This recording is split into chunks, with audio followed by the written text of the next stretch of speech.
Welcome to జనం కోసం జై టీవీ. జెడ్పీహెచ్ఎస్ స్కూల్లో ఎమ్మెల్యే గారికి ఘనంగా స్వాగతం పలికిన విద్యార్థులు. ఈరోజు నగర్ కర్నూలు జిల్లా కేంద్రంలో జెడ్పీహెచ్ఎస్ హై స్కూల్లో విద్యార్థులకి స్కూల్ యూనిఫామ్స్, నోట్బుక్స్, పాఠ్యపుస్తకాన్ని విద్యార్థులకి అందించిన మన ప్రియతమ నేత ఎమ్మెల్యే డాక్టర్ కూచుకుల్ల రాజేష్ రెడ్డి గారు. ఎమ్మెల్యే గారు మాట్లాడుతూ విద్యార్థులు మంచిగా చదువుకొని మంచి స్థాయికి రావాలని విద్యార్థులకి సూచించారు. అమెరికాలో తెలుగు మహాసభలకి నేను వెళ్ళినప్పుడు అక్కడ ప్రభుత్వ స్కూల్లో చదువుకున్న వాళ్ళే ఉన్నత స్థాయిలో ఉన్నారు. మీరు కూడా అలా ఎదగాలని కోరుకుంటున్నాను. గత ప్రభుత్వంలో విద్యార్థులకి పుస్తకాలు ఉంటే యూనిఫామ్ ఉండదు, యూనిఫామ్ ఉంటే పుస్తకాలు ఉండవు. కానీ మన ప్రజా ప్రభుత్వంలో స్కూల్ ప్రారంభంలోనే విద్యార్థులకి యూనిఫామ్స్, నోట్బుక్స్, పాఠ్య పుస్తకాలు అందించనుంది. అది మన ప్రభుత్వం విద్యార్థుల మీద ఉన్న దృష్టి అని ఎమ్మెల్యే గారు మాట్లాడారు. ఈ కార్యక్రమంలో స్కూల్ యాజమాన్యం, 24వ వార్డు కౌన్సిలర్ నిజాం, 13వ ward councillor Srinu, Konda Nagesh, Pappireddy, youth Congress నాయకులు దినేష్, నాగరాజు, నానిగౌడ్, కాదర్ తదితరులు పాల్గొన్నారు.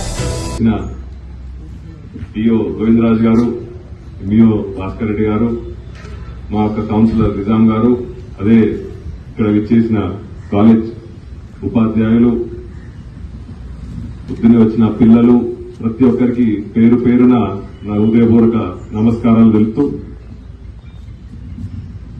రాష్ట్ర ప్రభుత్వం మీ అందరికీ తెలుసు, ముఖ్యంగా ఈ ప్రభుత్వం ఎడ్యుకేషన్ కు చాలా ఇంపార్టెన్స్ ఇస్తుంది. శాఖ కూడా ముఖ్యమంత్రి గారు దీని మీద ఎంత దృష్టి పెట్టాడంటే శాఖ కూడా ఎవరికి ఇవ్వకుండా ఆయన దగ్గర పెట్టుకున్నాడు. ప్రిన్సిపల్ గారు చెప్పినట్టు డ్రెస్ వస్తే బుక్ ఉండదు, బుక్ వస్తే డ్రెస్ ఉండదు. కానీ ఈ ప్రభుత్వంలో అకాడమిక్ ఇయర్ మొదలైన వెంటనే డ్రెస్సులు, బుక్కులు పంపిణీ ఇస్తున్నారు. దానికి నన్ను ఆహ్వానించినందుకు సంతోషకరం.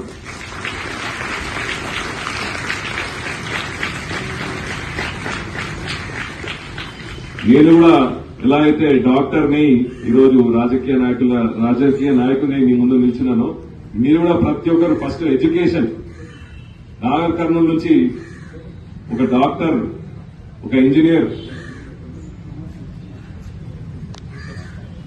ఒక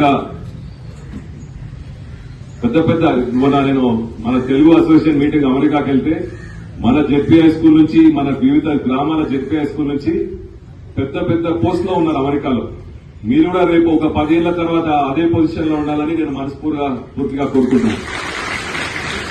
ఫస్ట్ చదువుకోండి, మంచిగా చదువుకోండి, పెద్దలకు బాగా రెస్పెక్ట్ ఇవ్వండి, తల్లిదండ్రులకు, మీ ఉపాధ్యాయులకు మంచి రెస్పెక్ట్ ఇవ్వండి.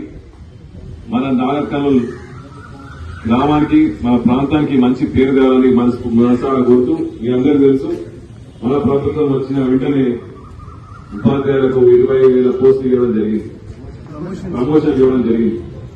కాబట్టి మన ప్రభుత్వం ముందు ప్రయారిటీ ఇచ్చేది ఎడ్యుకేషన్. కాబట్టి మీరందరూ దాన్ని యూటిలైజ్ చేసుకుని పై చదువులు చదివి పెద్ద పోస్టులో ఉండాలని మనసారా కోరుకుంటూ మరొకసారి నన్ను ఆహ్వానించిన ప్రతి ఒక్కరికి ధన్యవాదాలు.